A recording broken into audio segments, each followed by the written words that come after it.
নমস্কাৰ বন্ধুসকল, মই জিতুপৰ্ণ কাকতিয়ে পুনৰ পৰা ওলাইছোঁ আৰু স্বাগতম জনাইছোঁ ডিব্ৰুগড়লৈ। এতিয়া ৰাতিপুৱা 6:15 হৈছে।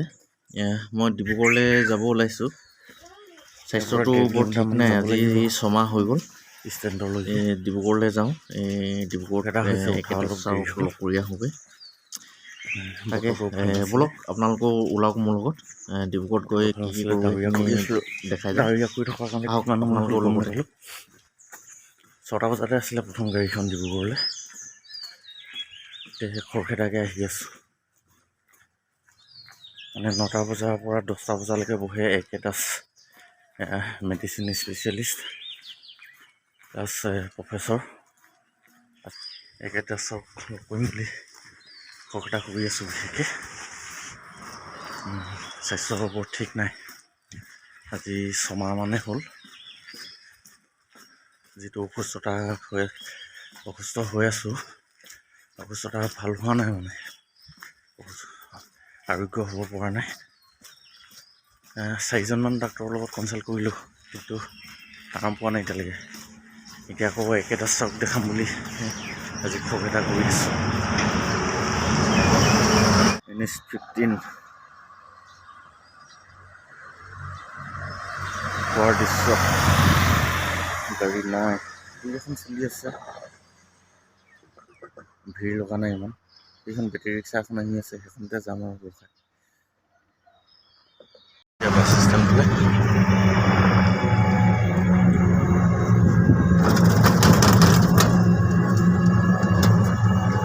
বিপুলখন কেইটা বজাত যায় বাৰু?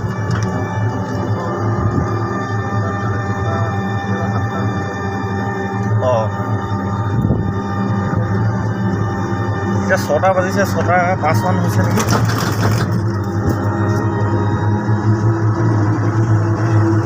এই 6:20 হ'ল।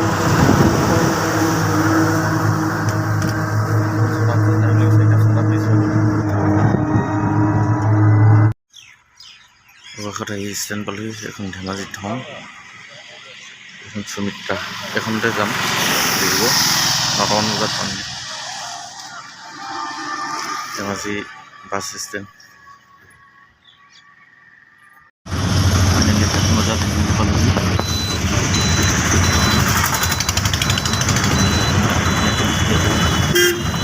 মেডিকেল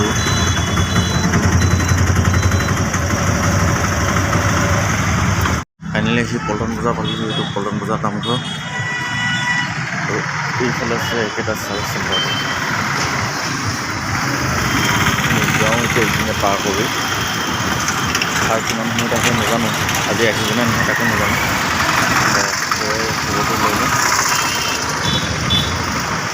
ঠিক আছে, নম্বৰত পালোহি, 1 নম্বৰতে পালোঁ। ছাৰ 9টা বজাত আহিব বুলি কৈছে।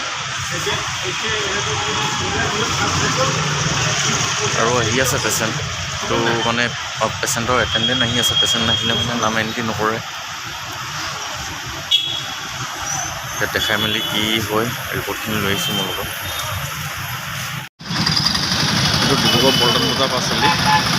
এইটো চিধা যায়গৈ আপোনাৰ মেডিকেল কলেজ, এইফালে যায়গৈ আপোনাৰ হেৰিয়লৈ, এইখিনি কি কয় মাথৰি। এইটো ৰাস্তাটো মাথৰি পাবগৈ। এইটো ৰাস্তাত যায়গৈ আকৌ আপোনাৰ আৰোগ্য ভৱন, মাৰোৱাৰী আৰোগ্য ভৱন গৈ আপোনাৰ বাইপাছত ওলাবগৈ পাৰিব। মই ইয়াত দেখাই আকৌ এইটো ৰাস্তাত যাম, মাৰোৱাৰী আৰোগ্য ভৱনত যাম। তাত সানিবুদ্দিন ছাৰৰ ওচৰত ট্ৰিটমেণ্ট কৰি আছোঁ, তাতো দেখামগৈ। আজি চেকআপ আছে, তাতো লাষ্ট চেকআপটো কৰি যাম। আৰু মই ডিব্ৰুগড়লৈ কি কাৰণে আহিলোঁ, বেমাৰ দেখাবলৈ আহিলোঁ, সেইটোতো গম পাইছে কি বেমাৰ হৈছে। তাৰ ওপৰত মই বাকীখিনি ভিডিঅ' মাধ্যমেৰে আপোনালোকৰ ওচৰত আগবঢ়াই দিম। তিনিআলি পালোহি ডিব্ৰুগড়ৰ পৰা আহি। এতিয়া ঘৰলৈ যাম আৰু ৰিক্সা এখন ৰখালে।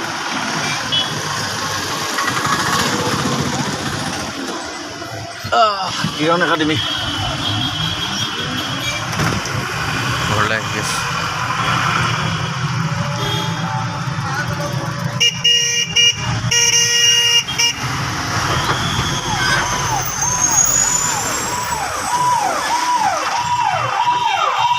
থানা তিনিআলি পালোহি। অৰুণাচল বন্ধ কৰিছে।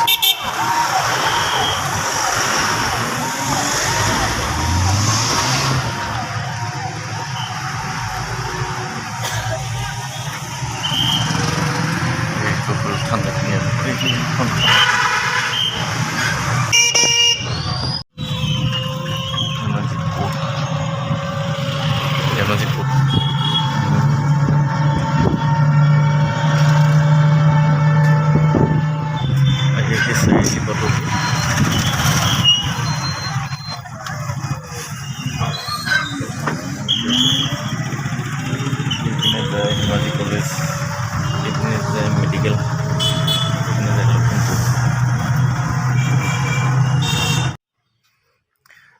ইমানখিনি কথা ক'লোঁ, কিন্তু মোৰ বেমাৰটোতো কি বেমাৰ হৈছে সেইটো জনোৱা হোৱা নাই। এতিয়া বেমাৰটোৰ বিষয়লৈ আহিছোঁ।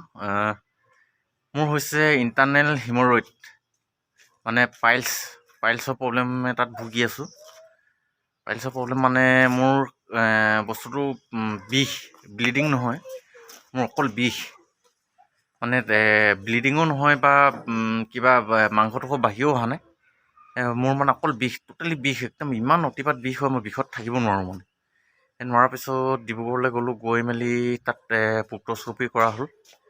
পুক্টস্কপি কৰিলোঁ, তাৰপিছত কৰিলোঁ কলনস্কপি। তাৰপৰা কৰি কৰিলোঁ, মেডিচিন খালোঁ, ভাল নাপালোঁ। তাৰপাছত আকৌ গ'লোঁ, গৈ আৰোগ্য মেডিকেল মাৰোৱাৰী আৰোগ্য ভৱনত ট্ৰিটমেণ্ট কৰিছোঁ। তাত ল'লোঁ ইনজেকশ্যন 2টা, লৈ মেলিও মানে আৰাম পোৱা নাই, মানে বিষটো কমা নাই, মানে বিষৰ পৰা উপশমটো পোৱা নাই। মানে আগতকৈ বিষটো অলপ কমিছে যদিও মানে মোৰ এতিয়া ইমান দিন হৈ গ'ল, প্ৰায় মই ইনজেকশ্যন লোৱা আজি 2 মাহ হৈ গ'ল। 2 মাহত মানে যিটো ইম্প্ৰুভ হ'ব লাগিছিলে সিমানখিনি ইম্প্ৰুভ হোৱা নাই। সেই গতিকে ভাবিলোঁ বোলো দাস ছাৰক দেখাই আহোঁ। মোৰ 17 চনত এবাৰ এইটো প্ৰব্লেমে দেখা দিছিলে। 17 চনত এই দাস ছাৰক দেখাই মেলি পিনে ভাল পালোঁ। মই 1-1.5 মাহমানৰ ভিতৰতে মই ভাল পাইছিলোঁ। এতিয়া হোৱাৰ কাৰণে আকৌ আজি দাস ছাৰৰ ওচৰত দেখাই আহিলোঁগৈ। তাকে সেই মেডিচিনখিনি খাই আকৌ যাবলৈ কৈছে, এইখিনি খাই বৈ আকৌ যাব লাগিব। কি হয় দেখা যাওক। এই মেডিচিনখিনি আজিৰ পৰা ষ্টাৰ্ট কৰিম আৰু। আপোনালোকে ভগৱানৰ ওচৰত যেন প্ৰাৰ্থনা কৰে মোৰ সেই বেমাৰটোৰ পৰা সোনকালে মুক্তি লাভ কৰোঁ, সোনকালে আৰোগ্য হ'ব পাৰোঁ। এইখিনি হৈছে গোটেই মেডিকেলৰ কাগজখিনি। এইখন হৈছে Bhabeswar Bhuyan, doctor Bhabeswar Bhuyan, MS surgery. এইখন হ'ল আসাম মেডিকেল কলেজৰ। তাৰপিছত এইখন দেখাইছিলোঁ মই HM-ত, ডাক্তৰ ৰূপজ্যোতি দত্ত। এইখনত ডাক্তৰ ৰূপজ্যোতি দত্ত।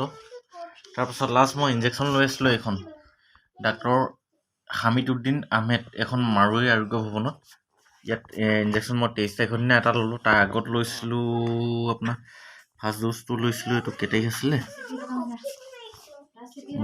21 তাৰিখ আছিলে, 21/12/2022 ফাৰ্ষ্ট ড'জটো ল'লোঁ। তাৰপিছত 23/1/23 ল'লোঁ ছেকেণ্ড ড'জটো। তাৰপাছত এইকেইটা হৈছে এখন কলনস্কপিৰ ৰিপৰ্ট। এইটো মেডিচিন এইকেইটা দিছে, 1 মোনা নহয় বাৰু, এইকেইটা দিছে 4টা দিছে। এই 4টা ইয়াত আপোনাৰ 5,500 টকা মেডিচিন আছে। এইকেইটাতে 5,500 আৰু মোৰ আনিবলৈ থাকিলে 2টামান।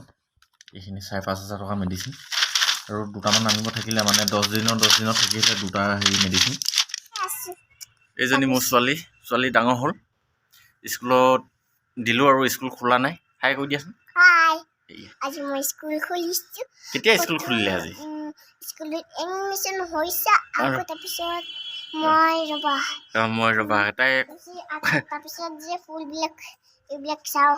তাই কিবা কিবি কৈছে। পাছৰ ভিডিঅ' এটাত তাই আৰু মাকক লৈ পিনে মই বনাম বাৰু ভিডিঅ' এটা। বাকী আজিলৈ ভিডিঅ'টো ইমানতে সামৰণি মাৰিছোঁ। আপোনালোকে যেন ভগৱানৰ ওচৰত প্ৰাৰ্থনা কৰে মই যেন সোনকালে আৰোগ্য হওঁ বেমাৰটোৰ পৰা। আৰু আপোনালোকে ভিডিঅ'টো লাইক, কমেণ্ট, শ্বেয়াৰ আৰু ছাবস্ক্ৰাইব কৰিব বুলি আশা ৰাখিলোঁ। আৰু আপোনালোকেও নিজৰ স্বাস্থ্যৰ প্ৰতি যতন ল'ব, ভালকৈ থাকক, এই ভগৱানৰ ওচৰত প্ৰাৰ্থনা কৰিছোঁ। বাকী ভিডিঅ'টো ইমানতে সামৰণি মাৰিছোঁ। Bye bye. Like, comment.